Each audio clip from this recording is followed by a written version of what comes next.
In 1854, Canada and the US signed their first free trade deal, the Reciprocity Treaty. Tariffs on timber, wheat, coal, and fish disappeared, cross-border trade surged, and Canadian exports boomed. It lasted 12 years before the Americans cancelled it in 1866, post-Civil War anger, protectionist politics, and the sense that Britain and Canada had picked the wrong side. That loss is one of the reasons Canada exists as a country today. Confederation in 1867 was partly a response to being cut off from American markets. We were born in part out of a tariff dispute. Then we built our own wall. In 1879, Prime Minister John A. Macdonald introduced the national policy, tariffs of 30 to 35% on imported manufactured goods to protect Canadian industry. The Americans had tariffs just as high. Both countries spent the next 30 years behind their own walls, staring at each other. In 1930, it got worse. The US passed the Smoot-Hawley Tariff Act, duties on over 20,000 goods, pushing rates close to 60%. Canada retaliated on 16 categories of American products and turned to Britain for trade instead. Global trade collapsed by 67%. The Dow Jones fell 89% from its 1929 peak and did not recover for 25 years. That failure rewired how both countries thought about trade for the next half century. It led to GATT in 1947, the Auto Pact in 1965, which eliminated tariffs on cars and turned Ontario into an auto manufacturing hub, the Canadian-US Free Trade Agreement in 1989, and NAFTA in 1994, which pushed North American trade from $290 million to over $1.1 trillion. For about 30 years, the walls stayed down. But in 2018, the US administration imposed 25% tariffs on Canadian steel and 10% on aluminum. Canada hit back dollar for dollar on $12.6 billion in American goods. Markets barely flinched. The TSX gained about 5% during the tariff period in 2018. It felt manageable. It was targeted, short, it ended in 11 months. What is happening now is not that. In February 2025, the US administration invoked IEEPA, the International Emergency Economic Powers Act, to impose 25% tariffs on nearly all Canadian goods. Canada retaliated with surtaxes on $30 billion of American products, later expanding to $155 billion. Then the Supreme Court stepped in. In February 2026, it ruled 6-3 that IEEPA does not give the executive branch the power to impose tariffs in the US. The legal foundation for the entire program was struck down overnight. But the administration did not stop there. It pivoted to Section 122 of the Trade Act, a 10% global surcharge.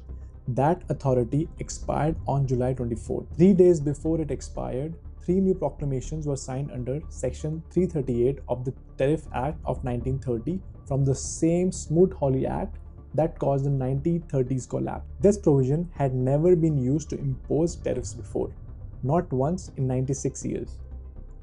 It imposes an additional 50% duty on top of any existing tariffs across 554 categories of Canadian goods. It overrides CUSMA. It has no expiry date. Now here is something most Canadians do not know about how our side works. When Canada retaliates, it uses Section 53 of the Customs Tariff, a law written in 1987 designed to do one thing only: respond. The language is specific. It only allows surtaxes for the purpose of responding to policies of a foreign country that hurt Canadian trade. Canada cannot use this law to start a fight, only to answer one. It is a shield and not a sword. The other side's law has no such limit. In total, this is the 7th time in 170 years that the walls have gone up between our two countries.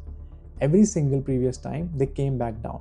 But the people who lost their jobs, overpaid for goods, or made panicked decisions with their money during the wall-up period did not get those years back. So what changes on August 19th? The 50% tariff covers about $20 billion worth of Canadian goods entering the US, only 5% of everything we export south. 3 categories, 3 separate proclamations, each tied to a specific grievance. Dairy gets hit.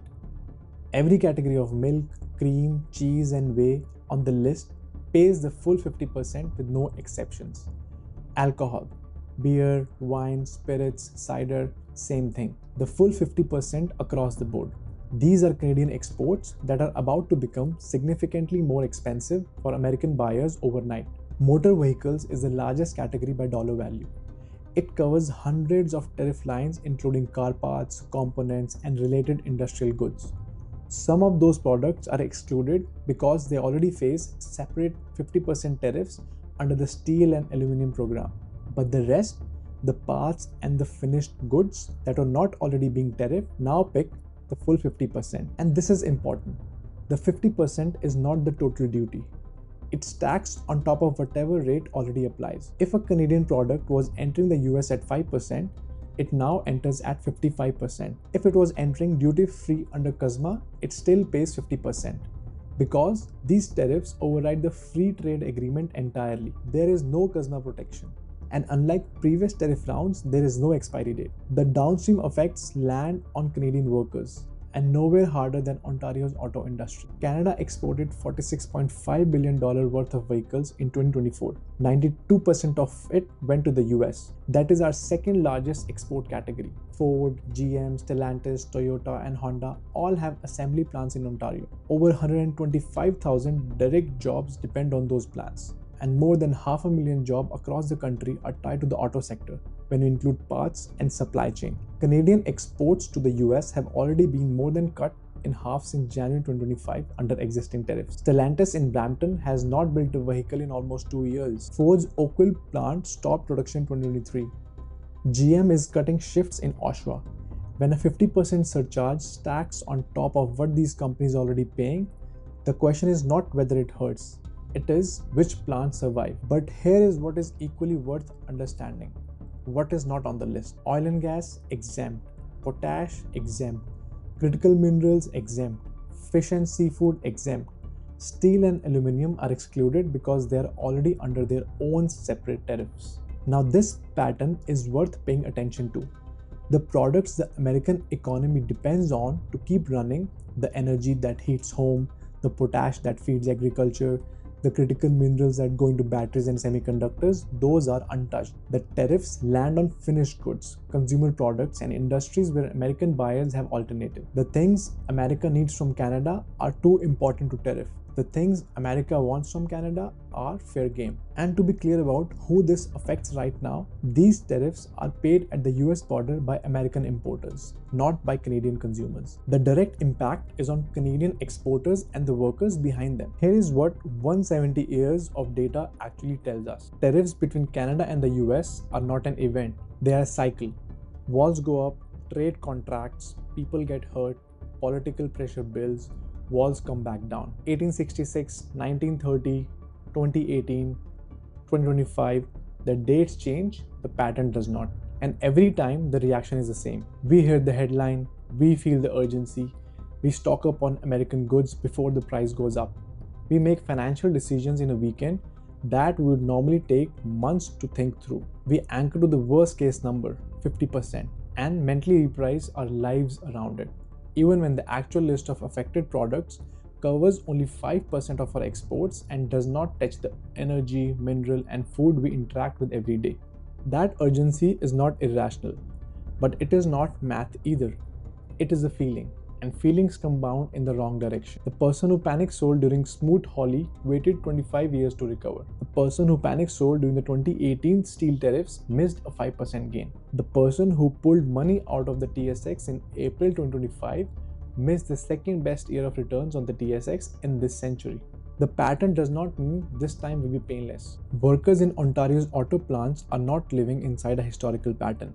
They are living inside a layoff notice. The farmer in Saskatchewan whose canola exports got caught in the crossfire is not thinking about cycles. The pain is real, it is specific, and it lands on people who did not choose to be in a trade dispute. But the pattern does tell us something about how to think while the walls are up. Every generation of Canadians has looked at the tariff fight of their era and believed it was permanent. It never was.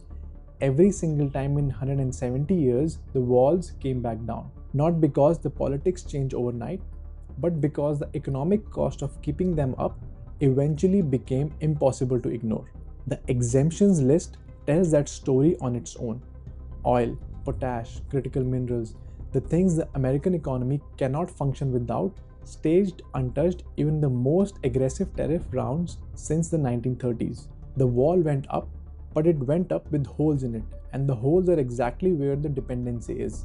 That is not a political observation, that is a structural one. So the question worth sitting with is not whether these tariffs will hurt, they will, or whether they will end. Historically, they always have. The question is what we are building in the meantime. If you and I would not put 75% of our TFSA into a single stock, it is worth asking why we are comfortable with 75% of our exports going to a single customer.